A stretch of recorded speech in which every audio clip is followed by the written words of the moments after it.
Hello everyone, this is Chantal from Gluten-Free Cooking123.com, and today I'm going to show you how to make green bean stew. So for this, of course, we're going to need green beans. I don't have them right now because they're in my freezer. And we also need 1 pound of cubed beef or lamb. You could use whatever type of meat that you like. You could also use pork. I prefer beef.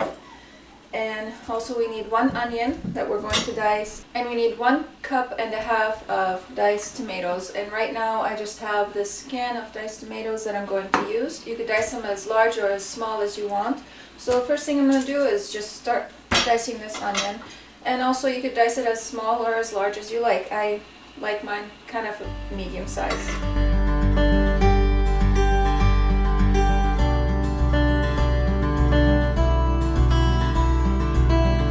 And I do want to dice this beef a little bit smaller because it is bigger than an inch cube, and I do like it to be a little, I want it to be smaller pieces.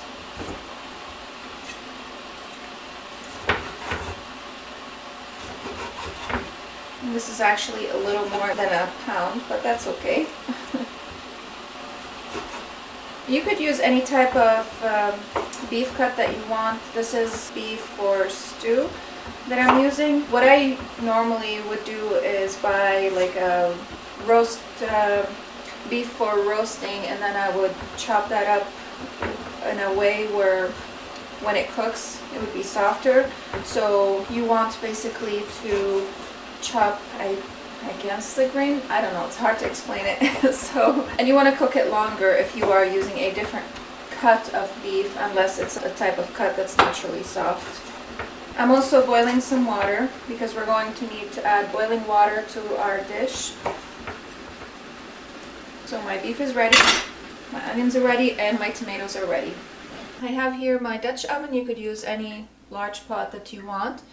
And I like this because it cooks evenly. I'm going to add about 3 tablespoons of olive oil. Now you could wait until this heats up a little bit, and I think this is hot enough. I'm just going to add my beef and brown it.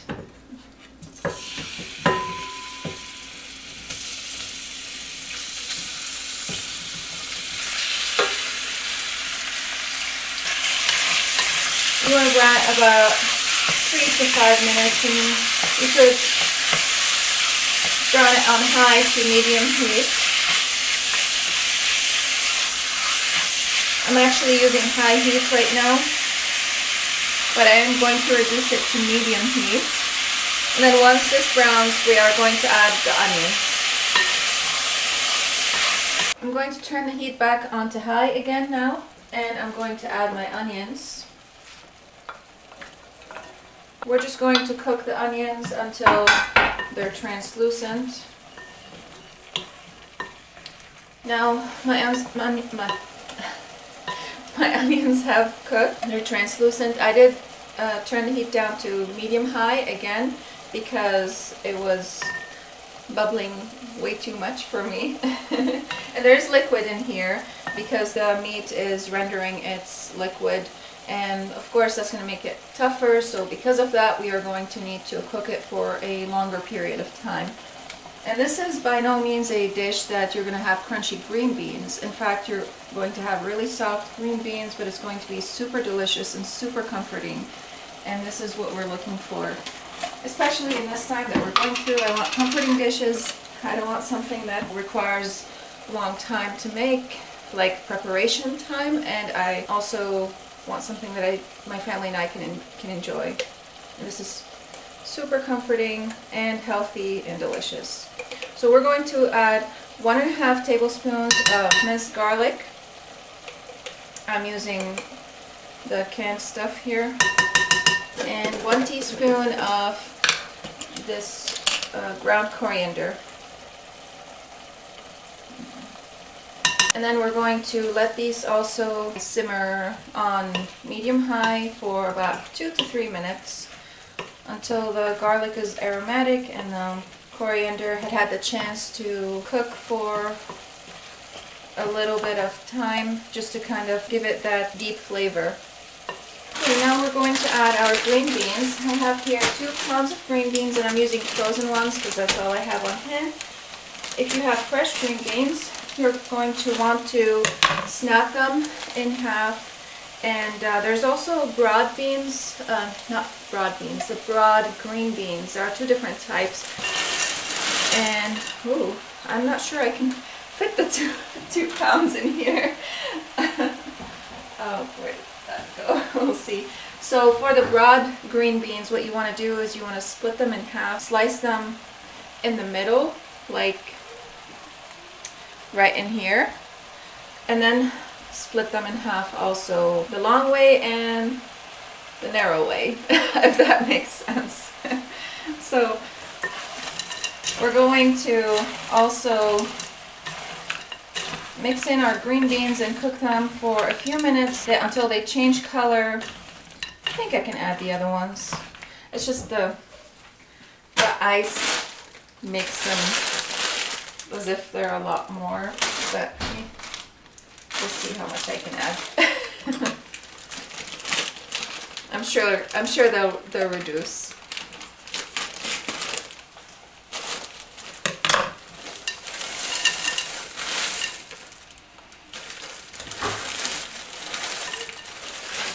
I'm going to turn the heat on high again because these are cold. I'm just going to take some time to warm them up. Might have needed a bigger pot. I think I can add the rest. And because these green beans are frozen, what I'm going to do is I'm going to stir them up and cover the pot until they're slightly cooked. You don't want to cook them for too long, probably for 5 to 10 minutes. It depends how long it's going to take them to get to the color that I want them to get to, and to melt all this ice off of them. So I'm just going to keep it on high, and if I notice that I need to reduce the heat, if it's a bit too high and they're getting stuck at the bottom, or the water is reducing too much, I'll just turn the heat down to medium high or to medium low. So you just want to keep your eye on it. So let them be right now for a few minutes, and then we'll be back to look at them. So the green beans are ready. We let them cook for about 5 to 7 minutes. And if you are using fresh green beans, what you want to do is you want to make sure that they change into this kind of green color right here, deep green color. I don't know if you guys can see it.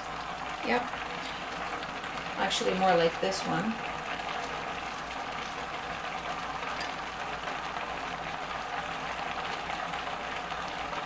I did leave it on high because these were frozen. And you'll notice that they will probably change color if they're fresh a lot quicker than if they're frozen.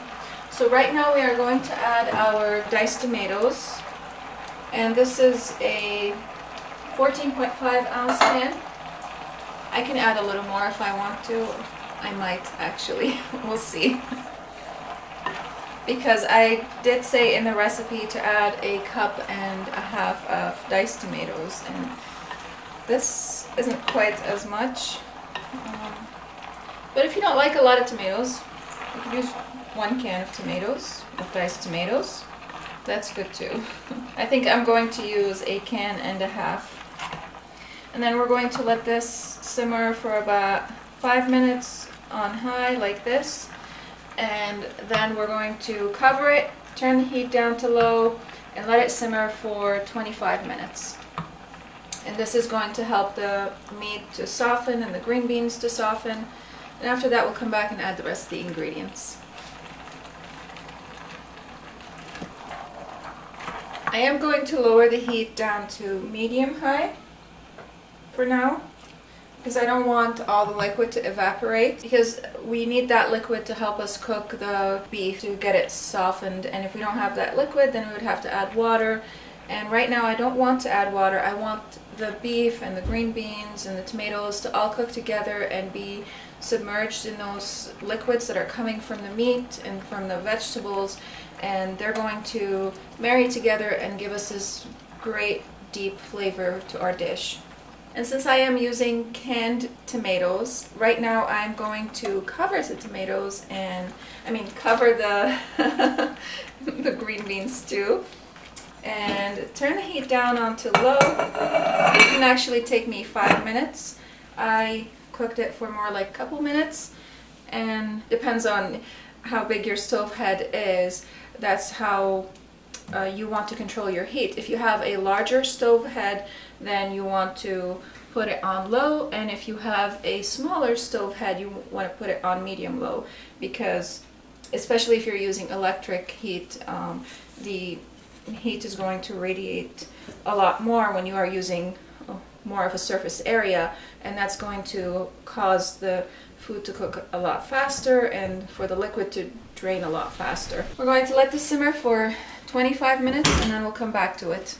A green bean stew has been simmering for 25 minutes, and now we are going to add some water. In my recipe on the blog, I say to add about 4 cups of water, or to cover the green beans with enough water to cover it for about 1 inch to 2 inches of water. But because I was using frozen green beans and canned tomatoes, there was enough liquid to pretty much cover the green beans. So I just need to add maybe about 1 cup or 2 of water into. I did pre-boil the water, but it did get cooler again, so I'm just gonna use whatever I have right now. I think it's hot enough. So I'm going to add about probably 1.5 cups. Yeah, I don't think I could, no, I could add a little more. I just don't want it to overflow. And now we're going to add our seasoning. And I'm going to add 1 teaspoon of cinnamon. If you like more cinnamon, go right ahead and add some more. Some people also might add allspice or Lebanese 7 spices. I'm not going to add that. I don't like too many spices in my green bean stew, but if you like that, go right ahead and do it. I'm also going to add a tablespoon of salt. If you like less or more salt, you could add up to your liking. This is all about what you like. And right here I have some freshly ground black pepper that I grounded with my mortar and pestle. You're going to need about 1/4 teaspoon of freshly ground black pepper, or just ground black pepper. So we're going to mix this. You can see already the green beans are starting to soften. I think I'm going to add a little more water in here. I can do that. I can do it. I have the power. There we go. We're going to bring the heat back on high just to bring it to a boil.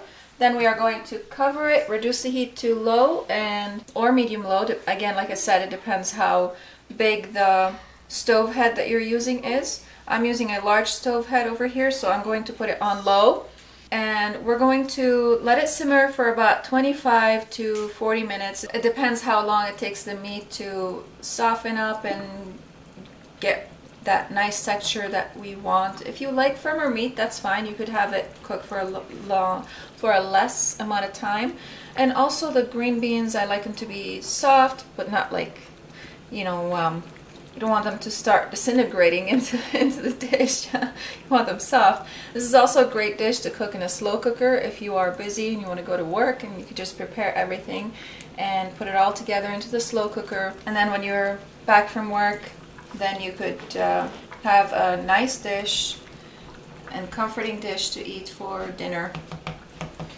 And we serve this dish with Mediterranean rice. So while this is getting simmered, I'm going to prepare my Mediterranean rice, and I have this recipe on my blog as well. And I have a video of that I will link in the iCards and in the description box below. So I'm going to lower the heat right now onto low, and I'm going to simmer it for, I'm going to put it for now for 25 minutes, and then I'm going to check on it after that and see if it needs a little more time. So the dish is done, and this is how it looks like.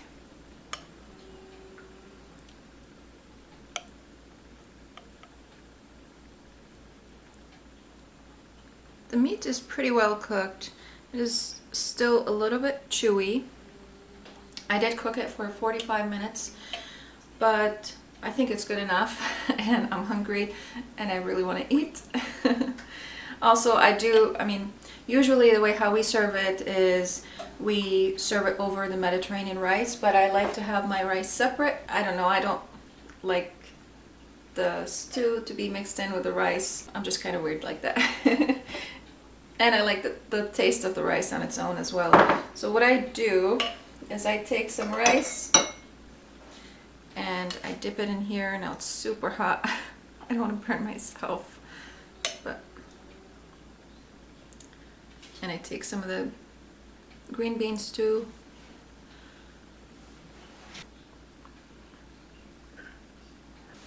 It's so good. I do want to say though that I did not season the meat before I cooked it with the green bean stew. I only added the garlic and the onions and the coriander, and I didn't add any salt. And my fear was that it's going to make the meat tougher and it's going to take it longer to cook. So because of that, the meat is not salty. It doesn't lack in flavor, but it lacks in salt. And I was hoping that, you know, while it's sitting in all these liquids, it would get the salt from the salt that I added to the dish. So I think next time what I would do differently is I would add salt to the dish instead of, I would add salt to the meat while I am browning it, and then add extra salt to the dish separately.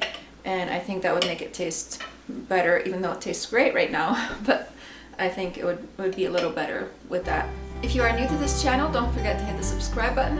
I upload one video a week, and hit the bell so that you can receive notifications of whenever I upload new videos. And if you like this video, don't forget to hit the like button so that other people can see it as well. And don't forget to share this video with your friends and family so that they could also learn how to cook delicious gluten-free food. Thank you guys so much for watching, and I'll see you again in the next episode.